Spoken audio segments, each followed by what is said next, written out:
So what exactly do we mean when we say traditional foods? Is that something different than real foods? And what do we mean when we say traditional cooking and properly prepared foods? Is there an improper way to prepare foods? These are all great questions, and questions that I get a lot. So today we're going to answer all in the news from Mary's Nest. Hi sweet friends, I'm Mary and welcome to Mary's Nest, where I teach traditional cooking skills for making nutrient-dense foods like bone broth, sourdough, ferments, and more. So if you enjoy learning about those things, consider subscribing to my channel. And don't forget to click on the little notification bell below. That'll let you know every time I upload a new video. So what exactly are traditional foods? Before we address that, let's just back up and talk about what are real foods. Real foods simply mean whole foods, fruits, vegetables, meat, chicken, fish, just real food, food in its natural state. Now, the term traditional foods is often used interchangeably with the term real foods, but there is a slight difference. Traditional foods generally refer to real foods and how they're prepared in a traditional manner. Every culture has a way of working with the real foods that they have that are native to their areas and then preparing them in certain ways. And this is what are traditional foods, foods that are particular to certain cultures and then prepared in traditional ways. And these traditional preparations evolved over many centuries, where these traditional cultures learned how to extract the most nutrition from the real foods they had available to them.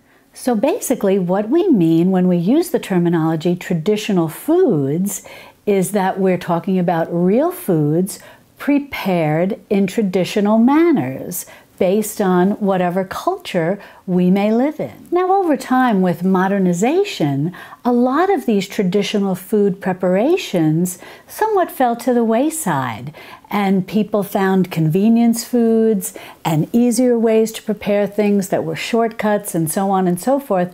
But unfortunately, getting away from these traditional food preparations and extracting the most nutrients from the foods that were available to us in whatever culture we lived in whatever part of the world we lived in, we found that we were actually getting less nutrition, less good nutrition. We were extracting less vitamins and minerals and so on and so forth from the foods that were available to us. They were becoming more processed and more convenient. An excellent example of a traditional food preparation that's somewhat fallen to the wayside, but is having a little bit of a rebirth, so that's a good thing. But something that overall has fallen to the wayside is the traditional food preparation of fermentation. When we naturally ferment foods, like for example cabbage, and turn it into sauerkraut, which is popular in traditional German cultures, or kimchi that's popular in Asian cultures, we create a wonderfully nutritious dish. Through the fermentation process, we create something that's very rich in probiotics that, again, are good, as I've talked about in many cases, good for gut health. And good gut health means overall good health. But with modernization, fermentation fell to the wayside. We now had canned foods, and there was really no need to ferment anymore. People could pressure can at home, or you could buy pressure canned, or basically what we would call canned vegetables at the grocery store. And so fermentation, as I said, fell to the wayside. But with that fell to the wayside also good nutrition in terms of creating the most nutrient-dense vegetable possible. So your sauerkraut that was sold in a can or a jar was no longer probiotic rich compared to what you could make at home, where you would naturally ferment in the traditional method with salt and thyme and some water, and it would be very probiotic rich, and it would be good for gut health, and you were extracting as much nutrients as possible from that cabbage. Another example of losing the art of traditional foods and preparing them in a traditional way is sourdough. With the advent of commercial yeasts, people no longer wanted or needed to make sourdough. Many people found the commercially packaged or the commercially prepared yeast to be foolproof and to be easy. You no longer had to make a sourdough starter. You no longer had to maintain your sourdough starter. And in using these commercially prepared yeasts, it was easy. It was basically, like I said, foolproof. You knew you could put that in and your bread would rise and it would be perfect. Well, perfect in the sense of it looked beautiful, but was it as nutritious as the sourdough? Because even if you use just plain white all-purpose flour, when you use a sourdough starter to make bread out of that, you make that plain white all-purpose flour more nutritious. But if you just use plain white all-purpose flour and you use packaged yeast, is that bread really as nutritious as sourdough? And it's not. And with the advent of large-scale commercial farming and cattle raising, we got away from grass-fed cattle and pastured chickens and raw milk and making cultured dairy at home from raw milk. All of these things over time with modernization were lost. So traditional foods and their preparation were around for centuries and centuries.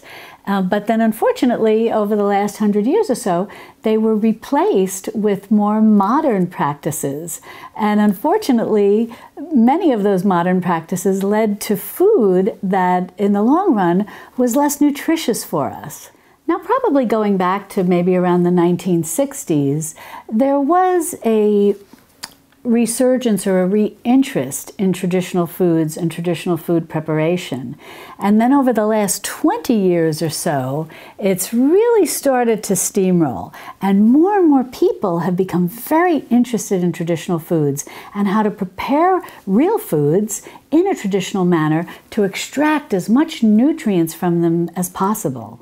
You see people wanting to learn how to make bone broth and cultured dairy from raw milk and ferments and sourdough starter and sourdough bread and on and on and on. It's just wonderful. And the other nice thing about traditional foods, in terms of not only just extracting the most nutrition out of the real foods that are available to you wherever you may live in the world, is that it involves eating seasonally.